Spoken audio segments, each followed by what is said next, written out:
Hey, Simon Lees here again. Nice to see you again. I'm going to do a bit of a guitar tip for you. Now, this is going to be a follow-on from one I did recently about delay pedals. In the last video, I talked about the different controls, what they do, how you can change the effect. And in this video, I want to kind of show you some cool stuff that you can do using the delay. So it's not just a background effect, you know. It's like a feature. Okay, I've got the delay menu up on my Boss GT10, and let's just see what's there at the moment. So this is just a normal background kind of delay effect that I use on my guitar solos and lead playing and that sort of thing. So at the moment it's very much in the background.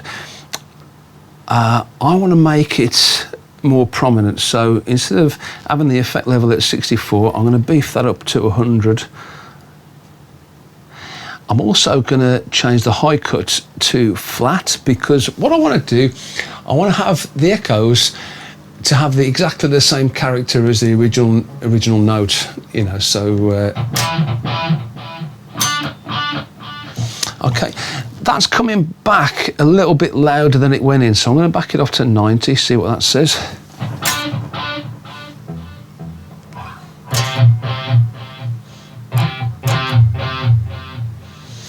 Okay, now that's a little bit on the quick side for me, so for the effect that I want anyway. So I'm going to change that from just over half a second to, let's try 3/4 of a second, which would be 750 milliseconds.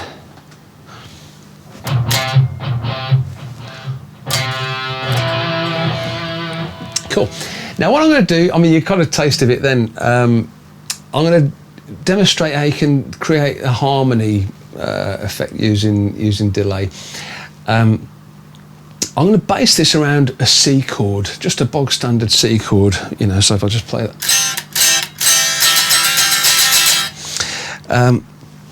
Now I'm going to play one note to start with and just have a listen to how long it takes for the echoes to start and try and get a kind of feel for that.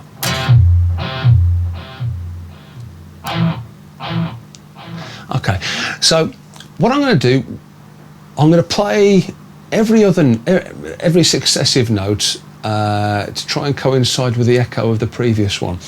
And all I'm going to do is say use that C chord and just play one note at a time. So each time I play a new note, it should happen at exactly the same time as the echo. So here we go. So 3, 4, 5. To make it easier to get your head around the timing, if you sort of split that up, and so instead of just counting 1, 2, 3, 4, if you put an and in between each one, so it's like 1 and 2 and 3 and 4, and it makes it easier to get the timing more precise. So I'm going to go 1 and 2 and 3 and 4 and okay. So now I've got that in my head. Let's try playing one note at a time on this chord.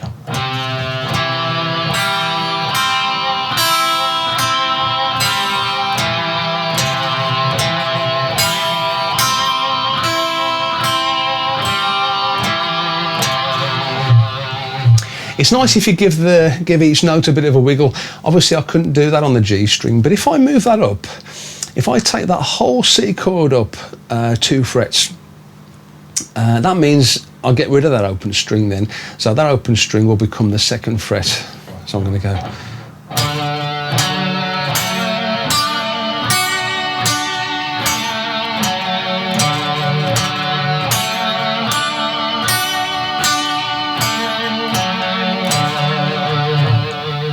So that's a nice, easy way of getting a harmony effect. You know, if I take it up 2 frets again.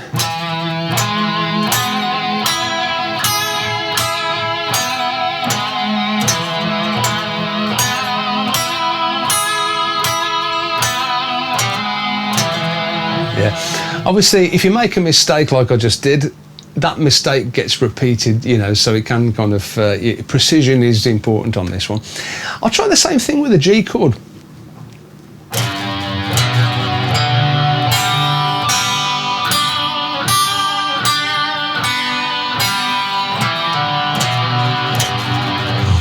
Cool. So on the B string, I'm actually playing 2 notes, because on the G chord you've got an option of using 4 fingers or 3 fingers. But if you play both notes on the B string, then you'll get a nice effect. You know, if I do that again 2 frets higher, so I avoid the open strings, because on the G chord there's 3 open strings.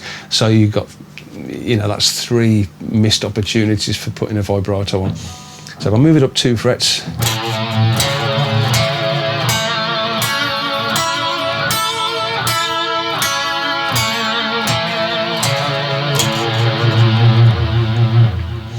Right, I'm going to come back to the counting again. You know, I mentioned if you put an and in between, so I'm going to go 1 and 2 and 3 and 4 and. Now this time I'm going to play a scale, and I'm going to play the major scale. So I'll give you an idea of the notes I'm going to use.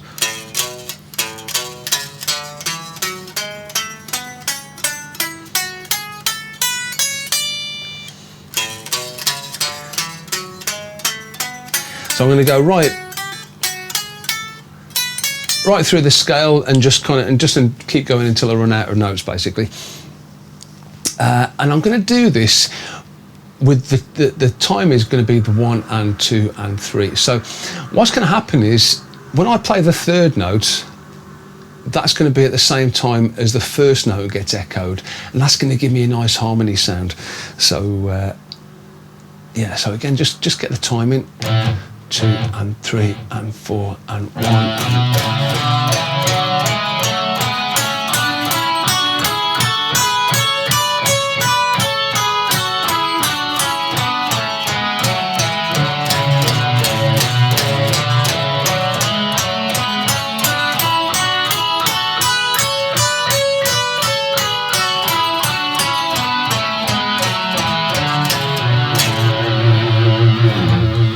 Cool.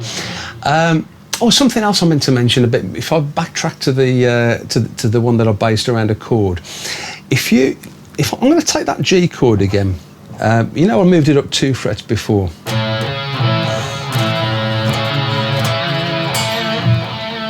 I'm going to move that up a bit further. I'm going to move that up so that the lowest note is on the 12th fret. And what I'm going to do, I'm going to slide up to each note.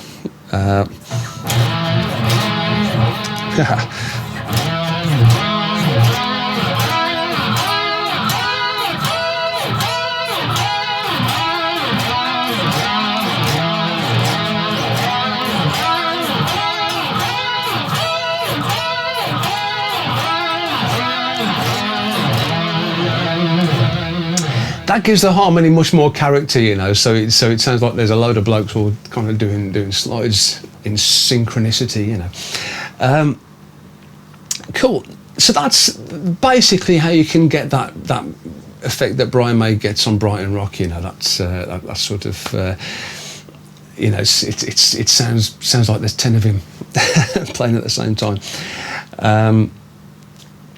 Now then, there's another effect, and I'm going to just have to demonstrate this for now.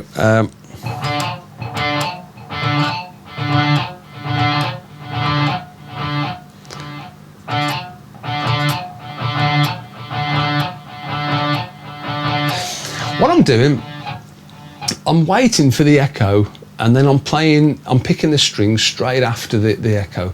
I'm not leaving a gap. I'm not counting at all. I'm not sort of trying to hit a certain note value or anything like this.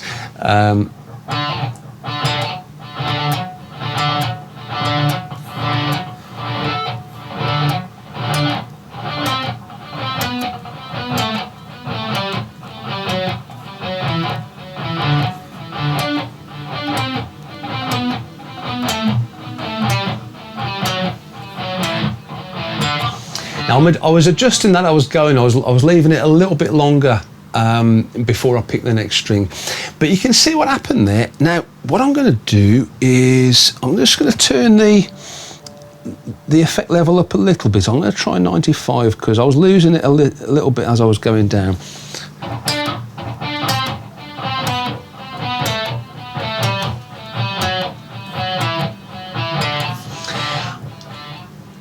to get a stronger effect, so you can hear that the notes kind of running, chasing each other, I'm going to turn the feedback setting up. So basically this is going to give us more like a bigger number of echoes.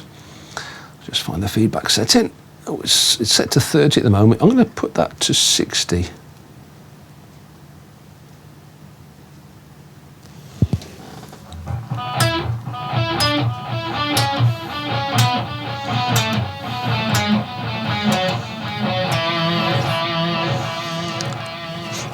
I'm going to turn the effect level up a little bit more.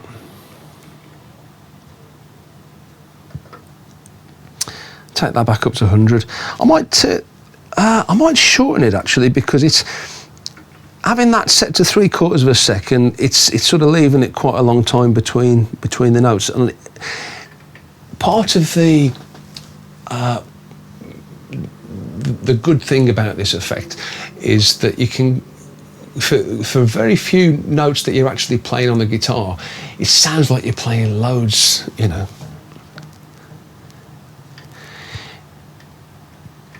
I'm going to take that back down to 1/2 a second, and we'll see what that sounds like.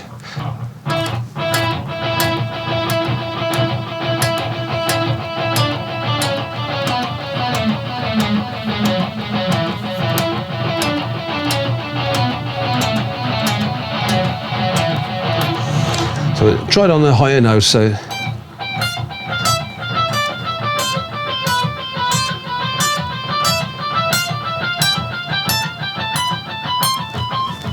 Now you notice when I start and I can hear the effect kind of working, my picking is regular, you know, it's constant, it's very robotic.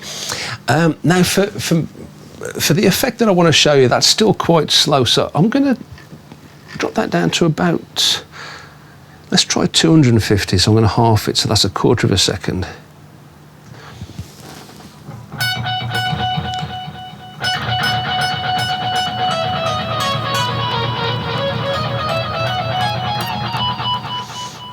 No, a little bit too quick.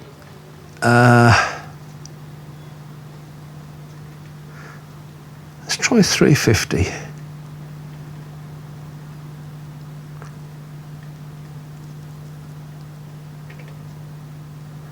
Oops.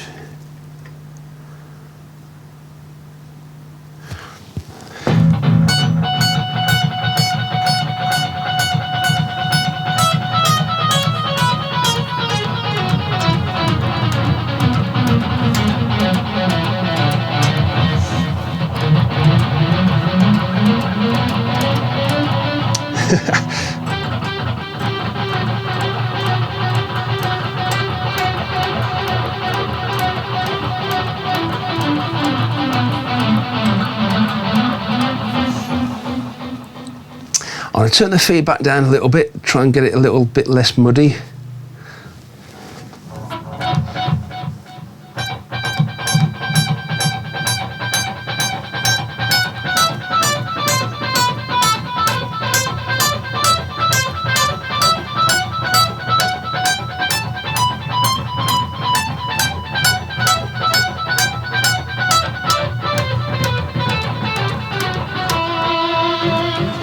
You get the idea. If you've ever listened to Extreme, Nuno Bettencourt did a thing where he did a kind of version of Flight of the Bumblebee, and he used that exact effect, where there's still a lot of skill involved, although he's not playing as many notes as you think he is, but his timing has got to be absolutely perfect to sort of get to get the notes to kind of follow on in the way that he wants to, you know. So, yeah, I mean, just have a muck around. I'll keep on that setting and just see what else I can come up with.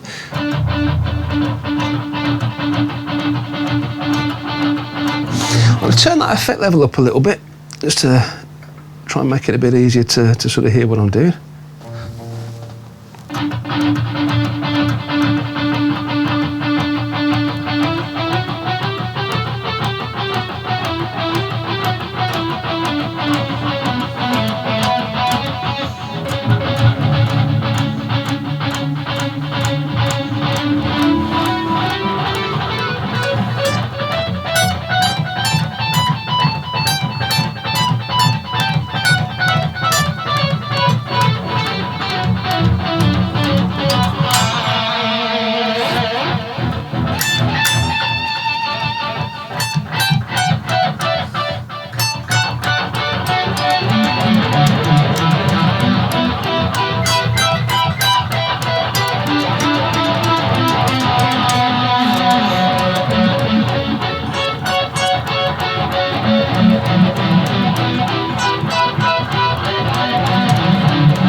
not important.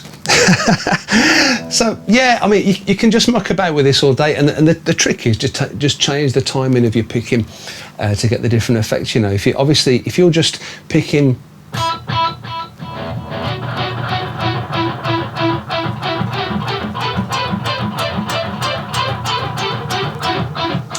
It's not going to sound great, because with scales, if you want to harmonise scales, you always have to leave a note in between the note you're playing and the note that gets echoed back. If you just sort of play the scale in time with the echo, then so the second note gets, you play the second note at the same time as the first note's being echoed, and you get this really crappy sounding harmony.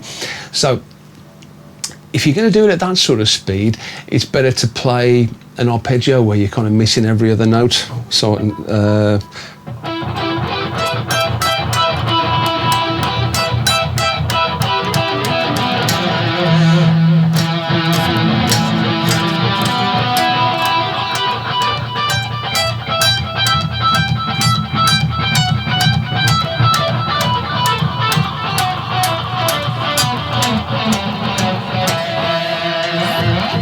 cool.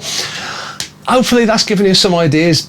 Get your delay pedal out, twiddle around with the knobs, and just start playing around with it. You know. So I say that the trick with the chasing effect is to wait until the echo has played back and then hit the string again. You know, so you sort of go.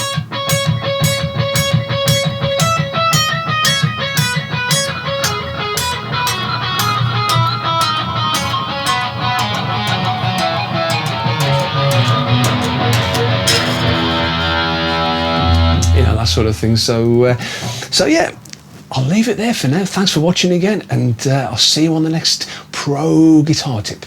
Cheers.